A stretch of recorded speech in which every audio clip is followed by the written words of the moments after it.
So, folks, we've got new Hearthstone cards to talk about. The Into the Emerald Dream mini set has officially been revealed. It is, what's it called? Embers of the World Tree, and all of the cards for the mini set are being revealed in one 24-hour period.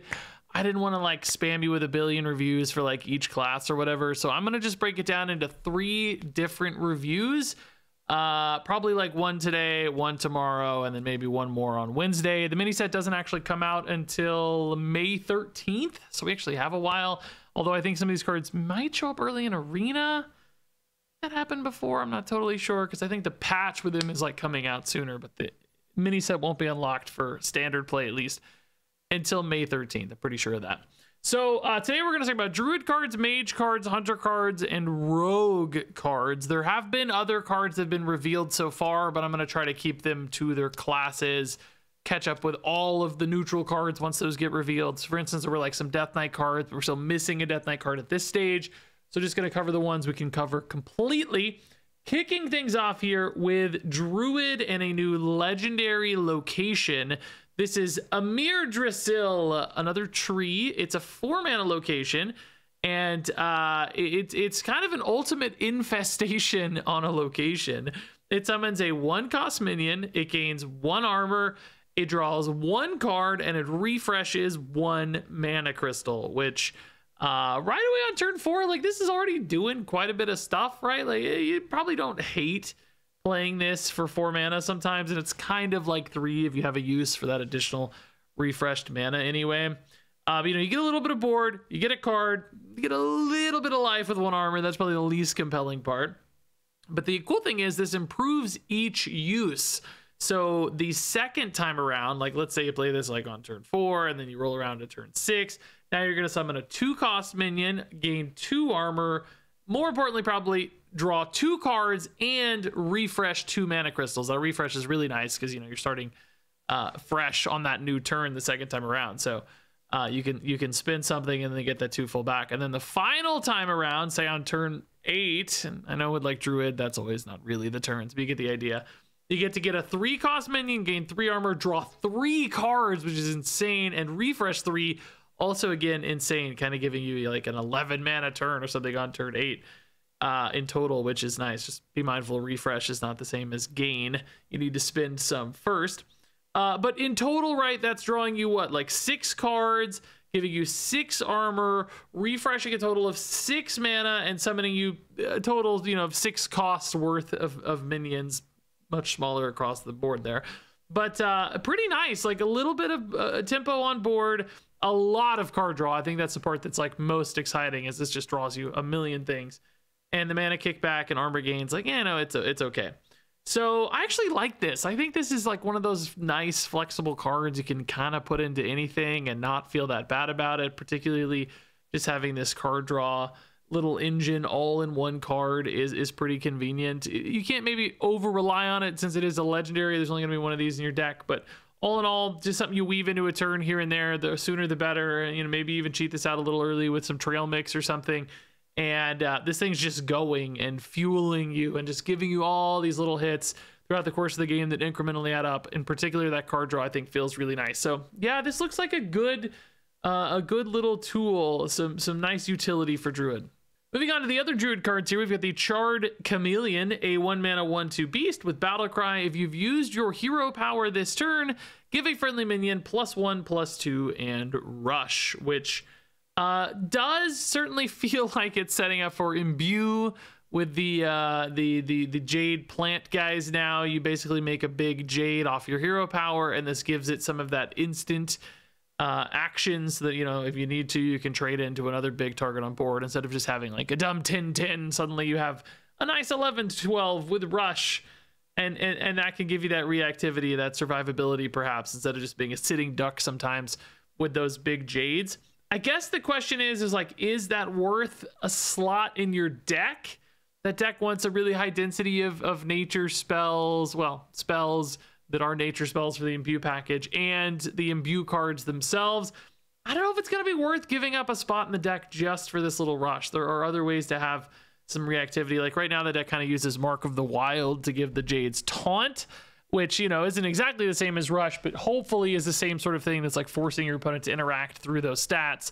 This is doing it a little bit more directly, but also sometimes kind of worse. If the opponent has a board full of 1/1s, the Rush isn't going to do much, whereas a Tintin with Taunt could shut down, you know, for instance, an entire wide board. So my feelings are, you know, this is clearly made for Jade stuff. I don't really think the Jade package as it exists right now wants this. I mean, obviously it's not limited to Jades. Any hero power can work, but I don't know if it'd be worth it in those instances. It feels like it's tailor-made for Jades, and I think they're going to leave it behind. So I think, unfortunately, rather mediocre in every other scenario, and that means this card's probably not going to find a home, in my estimation. All right, so moving on to our last Druid card. It's Overheat, 3-mana fire spell. Give your minions +1/+1. Discard a random nature spell to give them +1/+1 more, which if you are discarding that nature spell, that's going to be a nice 2/2 buff, which does feel pretty good for 3 mana. It's not like the most crazy pushed thing in the world these days, but you know, there could still be some token Druid builds that need a buff to create that pressure to stabilize their board a little bit defensively, you know, survive some AoEs and stuff. You know, pushing some Treants up to 4/4, for instance, gets around a lot of like 3 or 2 damage AoE, which is very nice. So the question is kind of like a deck construction one. Like, number one, is there a token Druid build that comes along where that makes sense? Number two, is it willing to run nature spells that it also doesn't necessarily mind discarding? I mean, you know, if this is the lethal push, if you're using this as like a Savage Roar that kills them, then you probably don't care that your nature spell's gone, the game is over. But in other instances, it might not be worth it. And this does feel like one of those kind of all-in cards. Like, I'm super investing into this board, screw my hand. I don't know if that works as well in modern day Hearthstone as it used to. It's like, for that to work, the stats have to be like crazy big. You know, we have like hand buff Death Knight right now, right? Those stats get crazy big. This is never going to give you crazy big stats, so it's still susceptible to a lot of those mid-game removals. And I feel like the all-in nature, the deck construction challenges, I think that again leaves this in a tough spot. I just really don't see this card getting there right now. So moving on to Mage, we have this new Smoldering type of card. It's a 2-mana spell, Smoldering Grove, fire spell. Draws 1 card at a base, and then it upgrades each turn, but discards after 3. So basically, you get like 1, 2, or 3, but if you don't use it when it's drawing 3 cards, it's going to discard itself and you'll have missed your opportunity or wasted it. That could definitely be a big downside if cards are like expensive or if they're super situational. And I think there's going to be plenty of other ones in this set. It sounded like this little cycle. I think, thankfully, Smoldering Grove is neither of those things. It's not super expensive and it's not conditional. In other words, like, there are just plenty of instances where weaving this in for 2 mana is not going to feel problematic. Like, 2 mana draw 3 is great. If you're on that like dire situation, you know, you can often just afford that 2 mana. And if you're doing something so freaking important that you can't afford 2 mana, maybe it's not a big deal that you lost your card anyway, because you're making like some game ending or game winning kind of play. So the other side of this, right, is that, you know, like if you top deck this, for instance, you might be pretty disappointed to see this top decked because you're only going to draw 1 card for 2. I don't think that's a total disaster. Like, it still lets you cycle. It's not like the draw is delayed or the resources are delayed. So if you're in desperation mode and you just have to find something, playing it for 1 is not that bad. So I think on like both ends of the spectrum, it's fine. Now, there are also some fire spell synergies here. We're going to look at a handful of fire synergy cards as well, and Mage already has some fire spell synergy cards as well, so that does fuel back into that again too. So ultimately, I actually think this is a pretty cool little option for Mage. I could see a lot of lists actually running this one. Moving on to the Scorching Winds, another fire spell, 3 mana, deal 3 damage and discard a random fire spell to deal 3 more. So potentially, you know, a cheap fireball here. If you're going for a lethal hit, you're not going to care again that you're discarding something, just pinging for 6. Although there is that kind of soul fire world where you have 2 of these and it's like, oh god, am I going to hit the other Scorching Winds that I need for lethal? That could get a little harrowing sometimes, but soul fire survived that problem long ago. I think Scorching Winds actually could as well. In particular, you know, you might just have a handful of like random fire spells that you've like generated, or, you know, discovered or whatever. So you might have some fodder to kind of throw away, or maybe your Smoldering Grove's getting ready to discard itself anyway. You don't care if it gets discarded. So it is definitely a risk. It will create some clunky moments, but I think there will be plenty of instances where it's fine. You're just happy to get 6 damage. It's not like the most efficient damage you've ever had these days, but off discovery, off random generation in particular, this will feel fine. And I think maybe even some people could hard run this as well. I'm thinking about even like Spell Mage having like a fire slant to it, and running this just to have some extra lethality in that deck right now would actually be pretty cool. So the next up here is the Inferno Herald. This is fusing some fire and elemental stuff together once again, which, keep in mind, there's already a little bit of a package for that in Mage. There's stuff like Saroon that's giving your elementals fire spell damage and stuff, which of course makes this even better, like crazy great interactions with any spell damage bonuses. So the Infernal Herald is a 4-mana 3/6 elemental. After you cast a fire spell, get a random elemental and reduce its cost by 3. So a little bit of a way to generate some extra value here off your fire spells.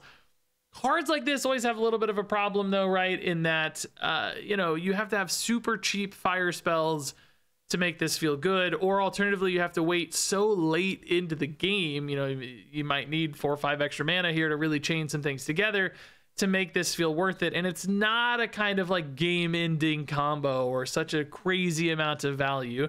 The discounts can be cool, right? That can allow you to play them immediately, but we've seen cards that actually just summon the stuff into play sometimes too. They don't even feel worth it from a tempo standpoint, that are just too slow when building out those wide boards. So I actually think this is going to feel pretty clunky, even with stuff that can generate really cheap fire spells. There's that, what's it called? Like Supernova spell for Mage. This one, fill your hand with random fire spells that cost 1. Like, you might think, oh, that's a perfect combination. But it's just so late, right? Like Supernova is an 8-cost card.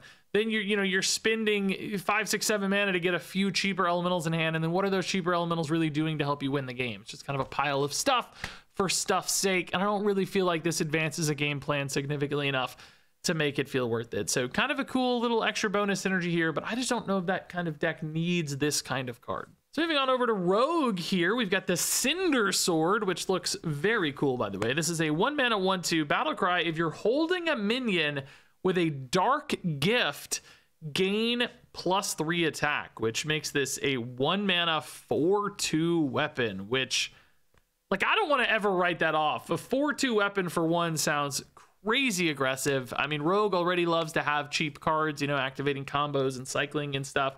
Rogue already has some dark gift stuff, and they're actually getting another dark gift card here with Smoke Bomb, a 2-cost card. Discover a combo battle cry or stealth minion with a dark gift, which that sounds not bad. Like 2 mana is a fair bit of overhead there, but you can see a bit of a dark gift package coming together here. And I mean, if your reward is playing a 1-mana 4/2 weapon, like, man, that is so scary, so aggressive.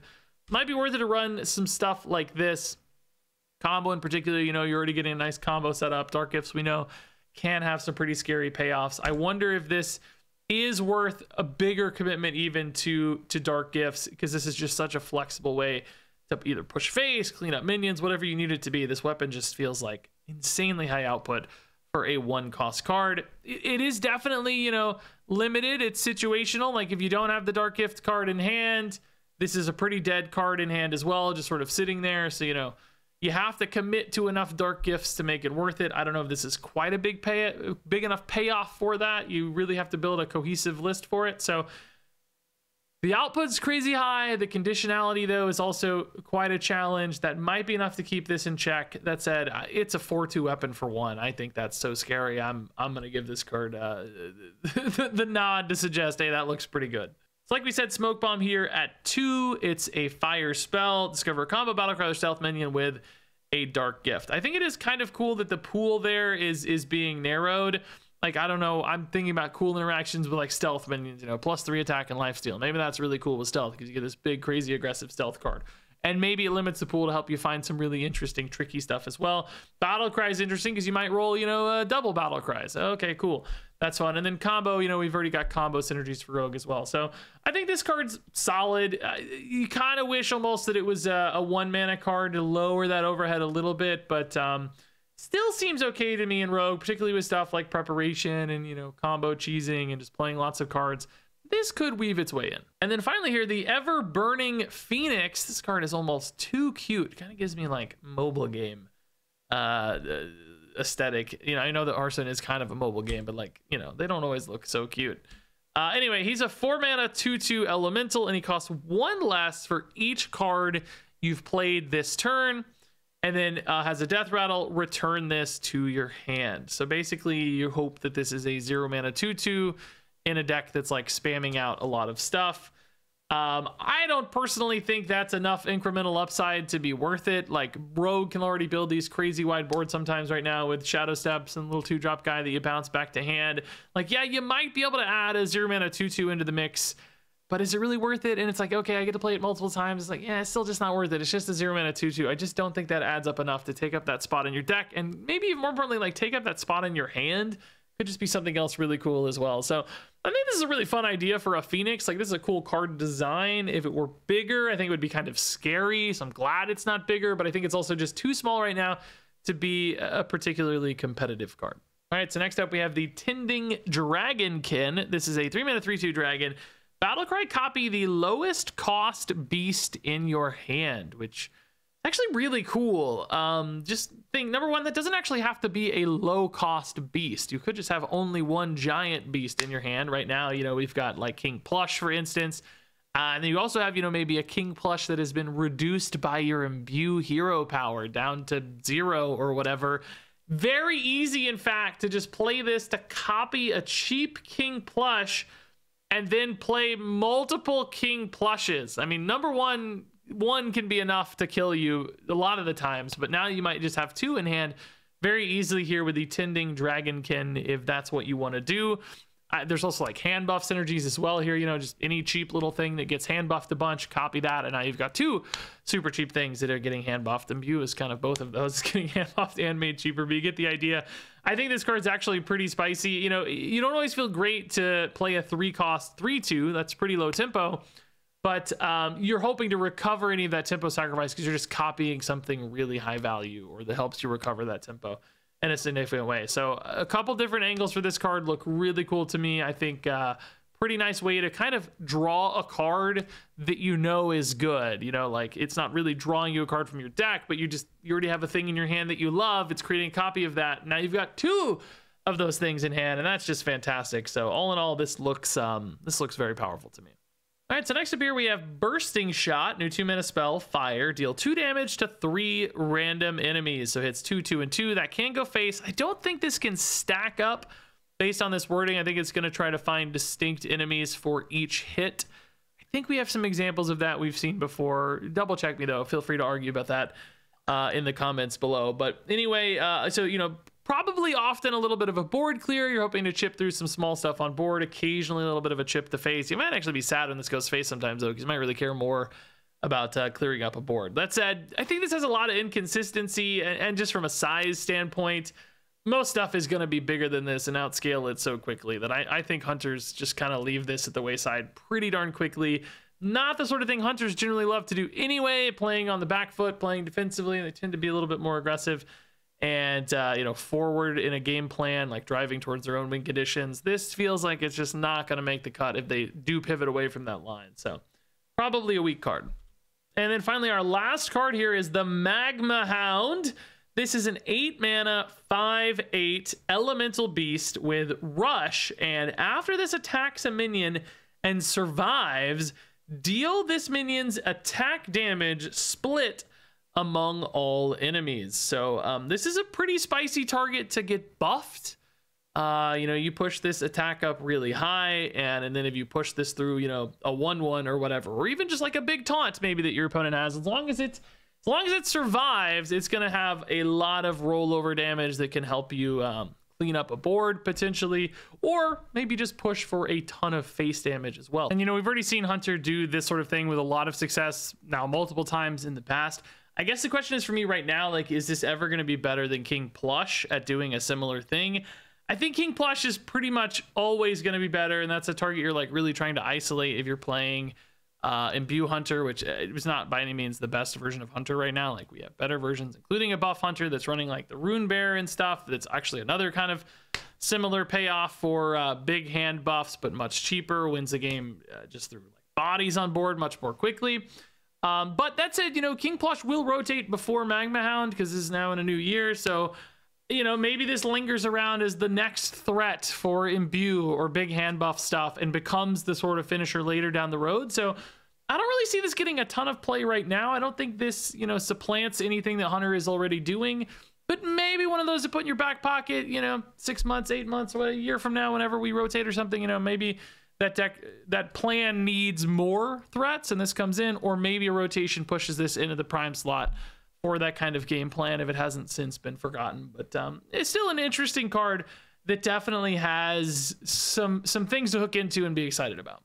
All right, so all that said, let's go ahead and rate these cards from 1 to 5 stars. Amir Drasil is a 4-star card. Charred Chameleon is a 2-star card. Overheat is a 2-star card. Smoldering Grove is a 4-star card. Scorching Winds is a 3-star card. Inferno Herald is a 2-star card. Cinder Sword is a 4-star card. Smoke Bomb is a 3-star card. Ever Burning Phoenix is a 2-star card. Tinding Dragon Kin is a 4-star card. Bursting Shot is a 1-star card. Magma Hound is a 3-star card. And there you go. That's part 1 of our Emerald Dream mini set. I'll be back sometime tomorrow morning with part 2. I think all of the cards will have been revealed then. So I'll catch up with some neutrals, and I'm currently planning to do Warlock, Paladin, and Demon Hunter tomorrow morning, and then I'll follow up with a final video with Death Knight, Priest, Warrior, and Shaman. At least that's my current plan. I didn't want to make these too crazy long for my sake and for your sake, so we're going to spread them out just a little bit instead of either doing 2 things, making one crazy long video that kills us all, or alternatively making like 15 videos, you know, or maybe 12, 11 for each class and neutral. I thought this was a nice middle ground. Hopefully you agree. But anyway, stay tuned for those videos. Thanks so much for watching. Share your thoughts down below. And until next time, game on.